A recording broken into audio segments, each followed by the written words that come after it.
All right, so I hope everyone had a good Pentecost. Mine was pretty good. I had a good time. It's actually been kind of rainy here, and a little chilly today. It's like 60 something, but everything's so happy. Like, look at these roses; they're really popping off.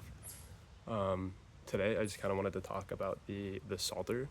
Now, I suspect you know what the Psalter is, but if you look in this video, frankly, you should. But if somehow you don't, the Psalter is the book of Psalms as its own thing. So instead of being in the Bible, it's kind of pulled out as its own separate text for devotional use and also for use in services.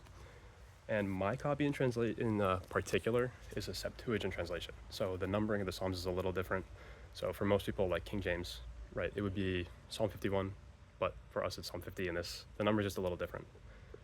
Mine in particular is an Elizabethan English translation, which is really nice, and it's Holy Transfiguration Monastery. They do a lot of really great translations, and what's nice about this copy is that the translation itself is used by my archdiocese, the Antiochian Archdiocese, so it lines up perfectly in the services, and it's nice.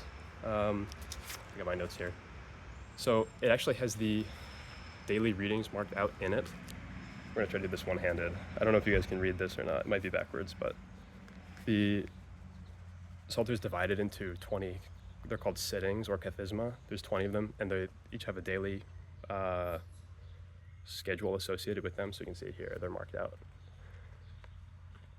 But what's nice about it is they're each read daily. There's about 3 a day.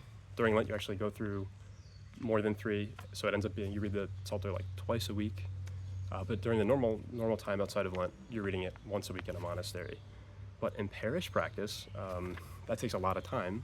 So adding, 2 kathisma readings to matins or 1 kathisma reading to vespers, that's a fair amount of time added. And parishes usually don't have that kind of those kinds of resources or time, so we skip over it. But I recently visited a monastery with a couple of my friends. I wrote about that on my website,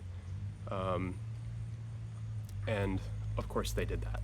They read the kathisma readings and matins and vespers.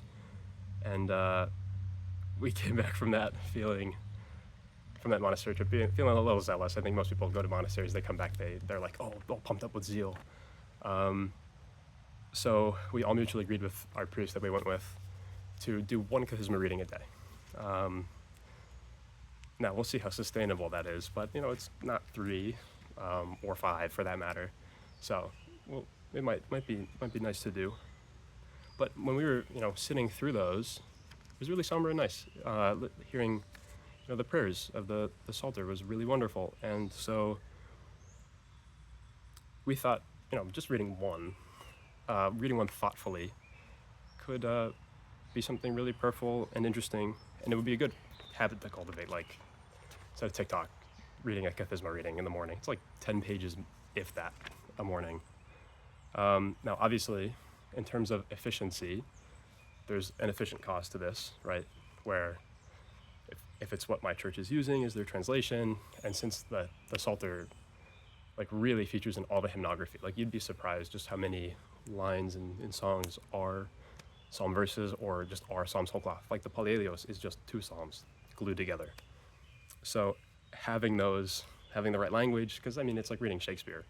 Remember, in middle school and high school when we were reading Shakespeare, you would read the Elizabethan or just the Middle English prose, and your brain would try to fix it. And so you'd be reading it and stumbling over the words. So doing that at the chanter stand would be bad.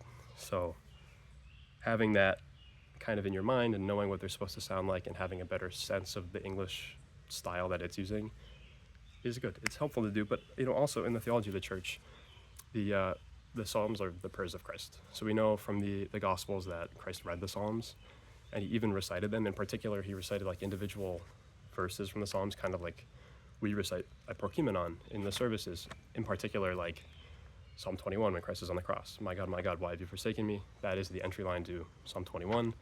And King David absolutely prefigures the crucifixion in that. And so when Christ says it on the cross, like a prokimenon, it's just so cool and so thoughtful.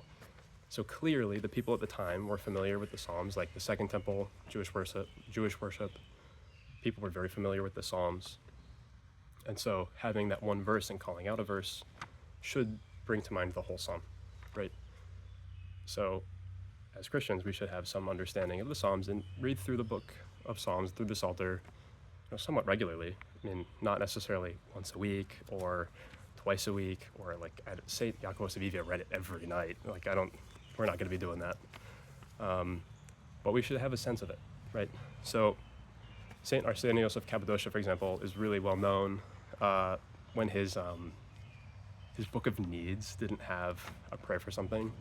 He would just go to the Psalms and then say, oh, this Psalm is for this. So I found a list online of like, he had a thing for every Psalm, like its purpose. And like, I'm going to read Psalm 1 when I plant a tree or something. And so obviously St. Paisios and St. Arsenios of Cappadocia are very closely related to each other. So St. Paisios did the same thing. He even added to that list. I'll link it in the description. It's pretty funny. And even like St. Jacobus, who would read the Psalter every night, he as a child he was known for like just helping people with stuff. So there was this one image of him where someone, I think it was a cow, was sick. And so he ran to the icon of St. George, took oil from the holy lamp, ran back to the livestock, anointed it, and just opened the prayer book to a random page and read it. And he'd do that with the Psalter too. He would just randomly open it and read it. So, of course, we shouldn't be emulating the saints in the details of their lives, right? But I think these examples demonstrate that the Psalter has answers to pretty much everything, and that, there's value to being familiar with it. And I know there used to be, I don't know if it's a canon or just it was a practice that it was a requirement that bishops be fully familiar with the Psalms, like have them all memorized by heart. In fact, I actually met a bishop who said he was, but clearly the church is putting value on that. Is it something we can be doing as lay people? Probably not. That's a lot, but yeah. So there's value to reading the Psalter, to trying to get through the whole thing somewhat regularly on a schedule, and just being familiar with the Psalms. More prayers is always better. So that's what I'm doing, and that's it. Thanks.